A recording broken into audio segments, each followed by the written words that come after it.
La révolution au Mali et Niger n'ira pas loin. Ce n'est pas un souhait, mais un constat. Je vais d'abord parler brièvement du Rwanda, puisque ce pays a été récemment au centre de l'actualité. Paul Kagame venait de fermer plus de 4000 églises au Rwanda. La décision de ce soi-disant président rwandais, qui n'est en fait qu'une incarnation du mal en Afrique, va au moins permettre aux Rwandais de réfléchir, puisque les religions, surtout importées, ont totalement dépouillé les Africains de leurs facultés intellectuelles et cognitives. Pour cela, il ne m'empêche pas de dire que c'est une bonne décision que ce soi-disant président a prise. Comme d'habitude, une grande partie des Africains a crié sur les toits en disant que cette fermeture des églises au Rwanda est une décision antidémocratique et liberticide, car selon eux, les Africains sont des gens très spirituels et religieux depuis leurs ancêtres. Voilà ce que la majorité des Africains a comme argument. Très triste, n'est-ce pas? Comme je l'ai dit au début de cette vidéo, la révolution au Mali et Niger n'ira malheureusement pas loin.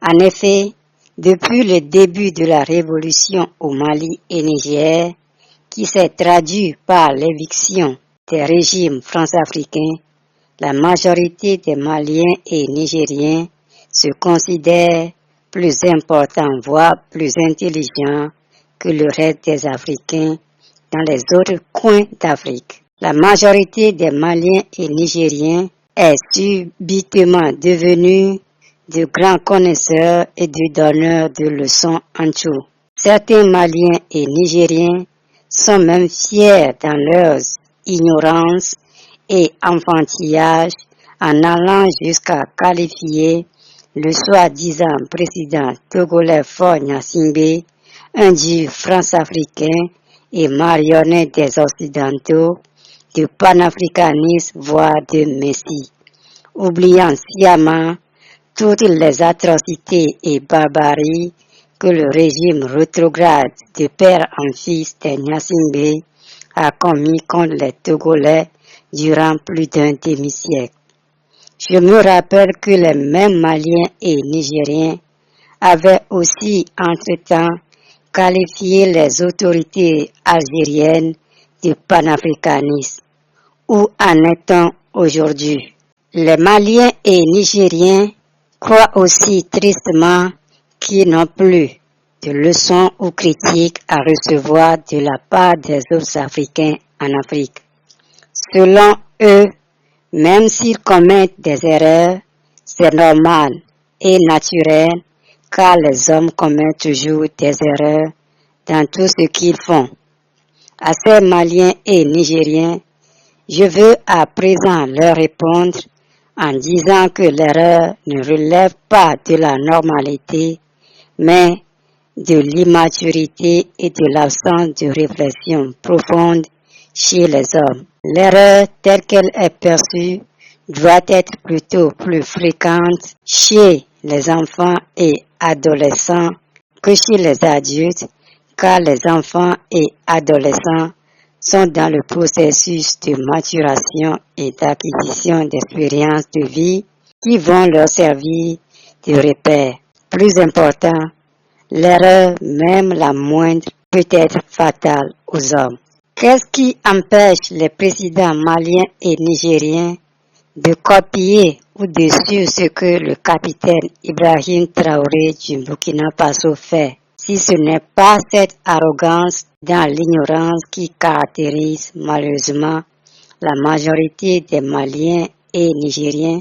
Le capitaine Ibrahim Traoré, indisputablement, a plus de popularité que Assimi Goïta et Abderrahmane Tiani auprès des Africains d'Afrique et de la diaspora, parce que ces derniers voient que le capitaine Traoré est dans la droite ligne d'une révolution et qu'aussi le capitaine Traoré n'ignore pas les critiques et suggestions des autres Africains. Contrairement au président Assimi Goïta et Abderrahmane Tiani, le capitaine Ibrahim Traoré n'attend pas 100 ans pour se rendre compte que la Banque mondiale et le FMI sont des outils de prédation et d'asservissement à la sorte des impérialistes occidentaux.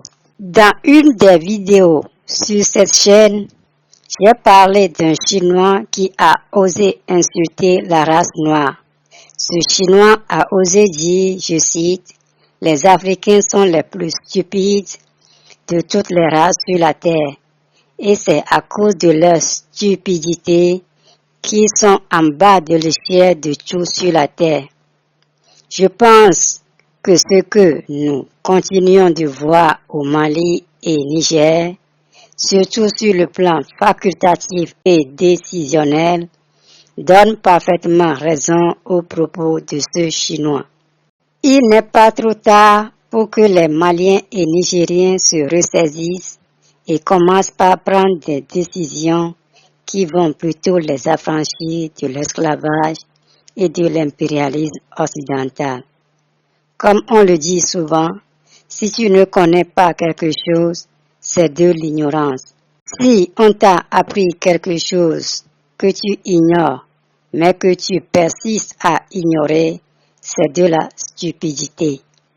Que les Maliens et Nigériens laissent leur ego et stupidité de côté avant qu'il ne soit trop tard. Si vous aimez le travail que je fais, gentiment partagez mes vidéos et abonnez-vous à ma chaîne. Merci de visiter ma chaîne.